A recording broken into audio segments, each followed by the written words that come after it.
All right, so we're doing bones of the skull. All right, we got three things here.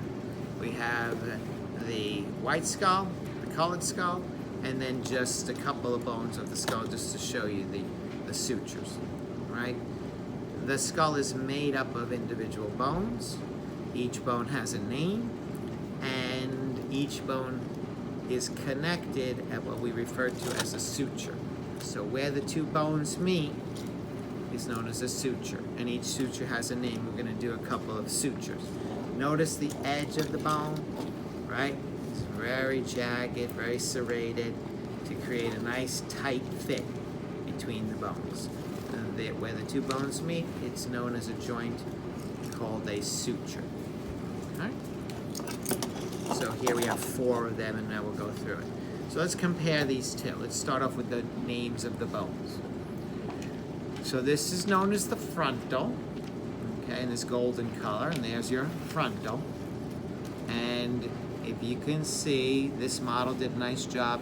They highlighted in yellow where the suture is, meaning where the frontal bone ends and where the parietal bone begins. So they highlighted some of the sutures for you. All right? Okay, let's move that mandible out. All right, so we have frontal, frontal. We have two parietals, a right and a left, a right and a left, and then a suture in between. We have occipital, and here in blue, occipital, right, and another suture. Temporal in brown, temporal. Okay, so this at least gives you a little bit of a guide to where the bones are. Here in the golden color, that's your zygomatic or cheekbone. Zygomatic or cheekbone. Maxillary bone or maxilla. Maxillary bone, maxilla in purple. Right there you can see the teeth. Two nasal bones, that's the bridge of your nose. Nasal bones. If you look inside the orbit, you see a bright orange bone in there. That's the lacrimal, and it has a big hole in it. Okay, a big canal in it. So here, if you look inside the eye, if you find the big hole, you know you are on the lacrimal bone. It's a tiny little bone. It's hard to see on this model, but if you look deep inside, you see that bright yellow inside. So I'm going to take my fingers, I'm going to pinch it. It's deep inside. That bright yellow is where the ethmoid bone is. So I can put the stick on it. Deep inside is where the ethmoid bone is. See this bright reddish color going across from one side to the other, across the bottom. That's known as the sphenoid bone. So it would be, the side of it is here, going across the bottom, over to here, sphenoid bone. Right. There's something known as the palatine. So all of this is maxilla. That's the roof of your mouth. The back end of it here, okay, is the palatine. You see the purple here? All right, everyone sees the purple there? Purple. It's the back end of it is painted in red. That red is the palatine. So the roof of your mouth is mostly maxillary bone, but the very back shelf is palatine. Now you see this wacky one that happens to be sticking out like that? Well, it's not supposed to be like that. I'm gonna see if I can remove it, okay? This is known as the Vomer. It's supposed to be going into the nose like so, all right? It's actually in here, all right? It's a thin sheet of bone that goes into the nasal cavity along the bottom and creates this wall or separates the nasal cavity into two separate compartments. This is known as the vomer. It's its own little bone. That is the actual bone. It's supposed to be located in here. Ours was like kind of sticking out arbitrarily, but it goes inside the nasal cavity like so. You can see it here. If you look in the nasal cavity, you see there's like a bony wall there. Part of that bony wall is the vomer. Inside the nose, you can also see on the sides, laterally, it looks like there's little bumps that stick out. Okay, those little bumps represent the concha. And the lowest one at the bottom is the inferior nasal concha, another separate bone of the skull. And then, of course, there is the mandible, all right, another separate bone. So let's review separate bones. Occipital, that's in blue. Two parietals in green. Frontal. Two temporal, right side, left side, in brown. Zygomatic, there's two. This is missing one, but here bright yellow. Cheekbone, zygomatic. Okay. Big upper jaw in purple, maxilla. There's the teeth. Nasal bone, bridge of your nose, two nasal bones. Across the bottom, starting here, ending here, but going across the bottom in this bright red color, sphenoid. On the back of the maxilla, roof of the mouth, palatine. So here would be the palatine on this guy. So here's our maxilla. There's the roof of your mouth. Just this little shelf back here, that's the palatine. You got to go inside the nose to see the vomer. Slides in like so, vomer. You also have to go inside the nose to see the inferior nasal concha. We have other models that'll be a little better for that. And then deep inside, I pinched it earlier. I take my two fingers, I stick them into the orbits and pinch. I now have my fingers on what's known as the ethmoid. Again, looking in the orbit, that bright yellow deep inside is the ethmoid. It's kind of central within the skull. These are the main bones that make up the skull. All right, some are very easy to see, some are embedded inside. All right. So now let's go bone by bone and talk about some of the parts that make them up. And I'm going to take this guy out of the way for now. Okay, and we're just going to try to do it here on the white skull since this is the one that you're going to be tested on, right?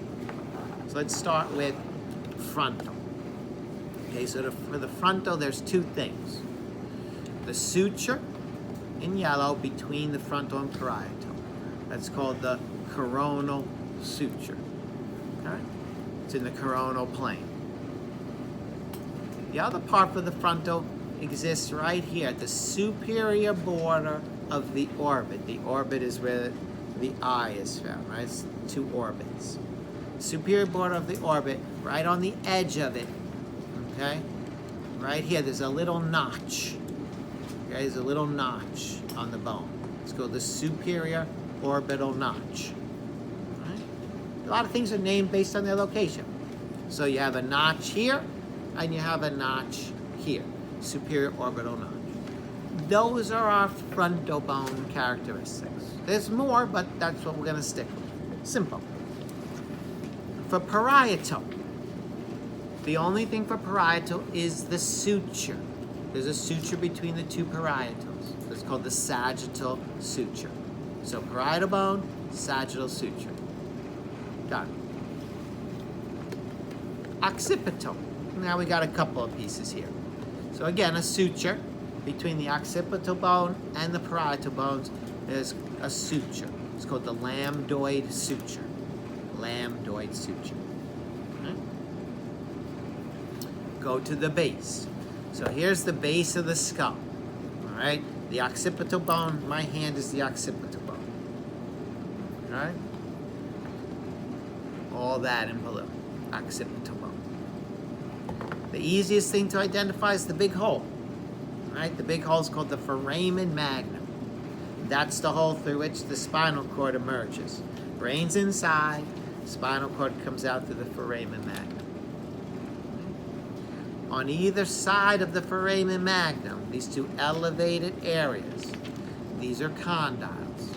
Okay, foramen means hole, condyle means joint surface. These are called the occipital condyles. Now, the occipital condyles are where the skull sits on the first cervical vertebrae. So you've got the vertebral column, the spine, the first vertebrae, the skull sits on top of it. And those condyles let the skull rock like this. Right? So the occipital condyles attach to the first cervical vertebrae, C1 as it's called. It's these flat surfaces right here.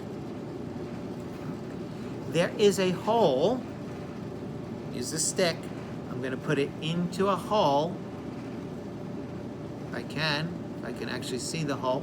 I'm going to put it into a hole in the condyle. Putting the stick through a hole that goes through the side of the condyle. That's called the Hypoglossal Canal. Canal means hole, foramen means hole, meatus means hole. So there's two holes, one on each side through the condyle. You see the base of the skull? A lot of holes on it. Nerves and blood vessels pass through these holes going to and from the brain. So we got to drill holes in the bone so things can get in and out. Same with this one. The hypoglossal canal is a hole for the hypoglossal nerve to emerge from the brain. Okay. Last piece. It's a little bump here. Okay? Little raised bump on the back of the head. It's called the external occipital protuberance. External occipital protuberance. Little bump here. Okay, if you ran your finger down the back of your head before you hit all the muscle tissue that's here, you might feel that little bump there. So we have occipital bone, Lambdoid Suture, Foramen Magnum, occipital condyles, the hole in the condyle, Hypoglossal Canal, external occipital protuberance. Temporal bone, okay? In brown, temporal bone. We start off with the suture. So there's a suture between the temporal and the parietal, somewhere right around here, suture, called the squamous suture. Squamous suture. So we have four sutures, right? The coronal, the sagittal, the lambdoid, and the squamous. Those are our only four sutures that we're going to do. On the temporal bone, you have what's known as processes. Process is a piece of bone that sticks off. You have the very, very sharp, pointy one, styloid process. Big fat one, mastoid process.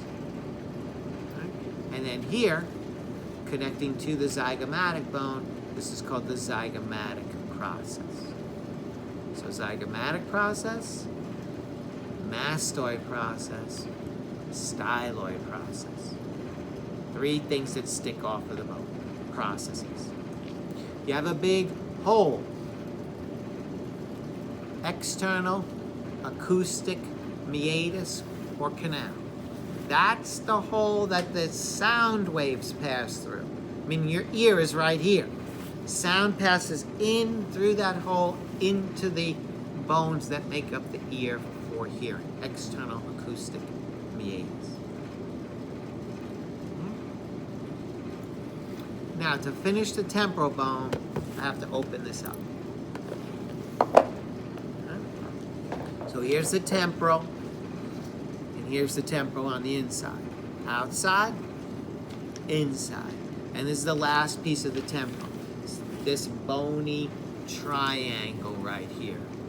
See this bony triangle here? There's one on this side, one on this side. So we're inside the skull. We're looking at the area known as the temporal, and we have this bony triangle here. That's called the petrous portion of the temporal bone. And we point it out because the canal, the external acoustic meatus, runs through and into this part of the bone, into the petrous portion. And it comes out here. That's the inner opening. That's the internal acoustic meatus or canal. So there's actually a channel drilled from outside to inside through this pyramid, through this triangle, through the petrous portion.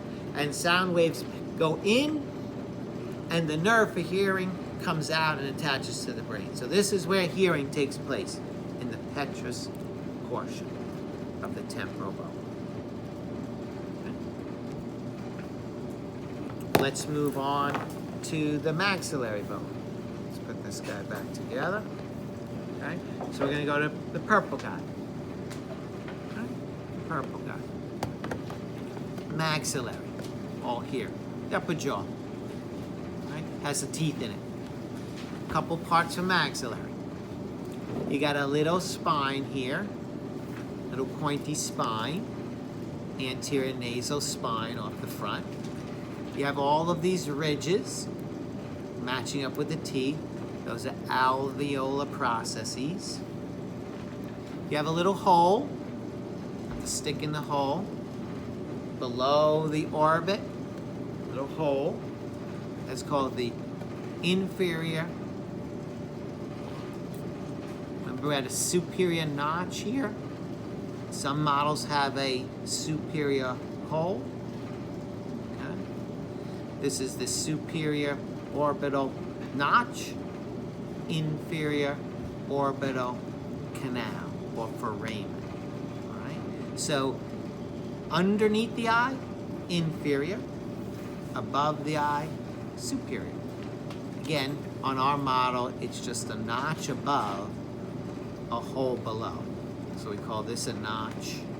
We call this a foramen or canal. Inferior orbital foramen. Superior orbital notch. If we had a real bony skull, you might see an actual hole above the eye. Okay? And then the last part is the roof of your mouth, right? The hard palate. Okay, we call that the hard palate.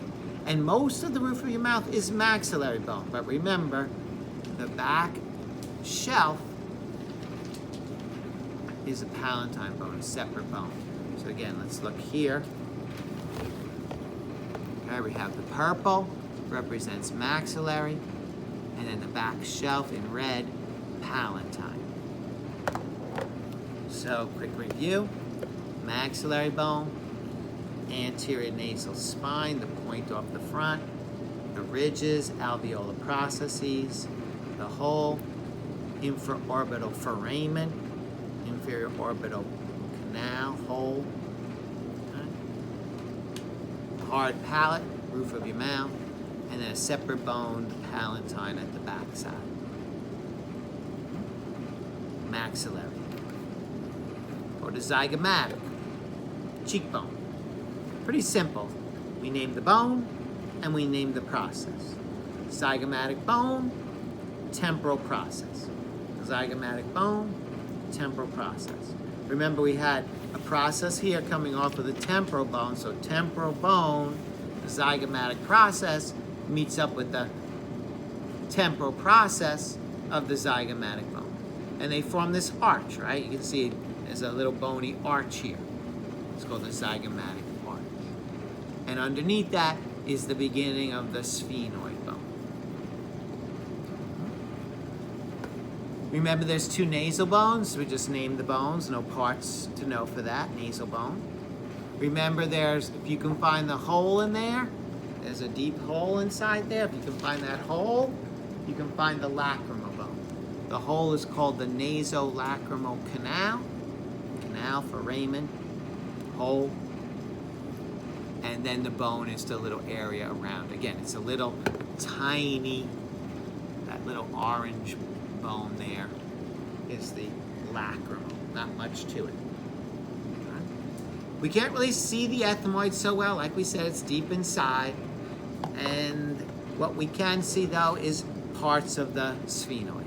Okay, so the sphenoid begins here, runs across the bottom, and ends here. So we have the sphenoid bone. All right? And you can see some aspects of the sphenoid bone from the outside and some aspects of the sphenoid bone from the inside. Here and here, where my two fingers are, this part of the sphenoid, here and here, are called the greater wings. So you see this red part here? That's a greater wing on the right, and this is the greater wing on the left. So you have two greater wings of the sphenoid there, right underneath the zygomatic arch. And then they come together, and right here in the center, this is called the body of the sphenoid. The body is in the center. So the wings come off of the body. Right. Hard palate, maxillary bone, palatine bone behind it. But you see these ridges here? These plates that are here? There's two lateral ones. Two lateral plates. And then there's two medial plates inside of it. So right here, these two pieces stick off of the body of the sphenoid. These are the pterygoid processes. The pterygoid processes. So for the camera, that is the lateral pterygoid process, and that's the medial pterygoid process. All right? These are the plates.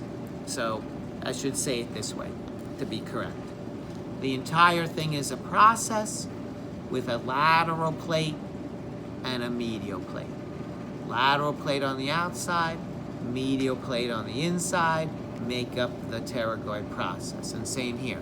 The whole thing is a process with a medial plate and a lateral plate, making up the process. That would be the more appropriate way to say it.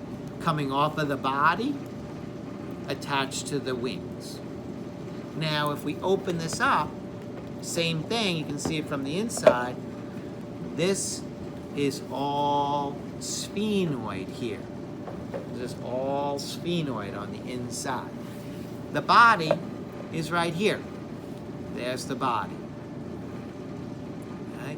Here's the greater wings. I'm going to pinch them. That's the greater wings attached to the body. There's also a pair of lesser wings.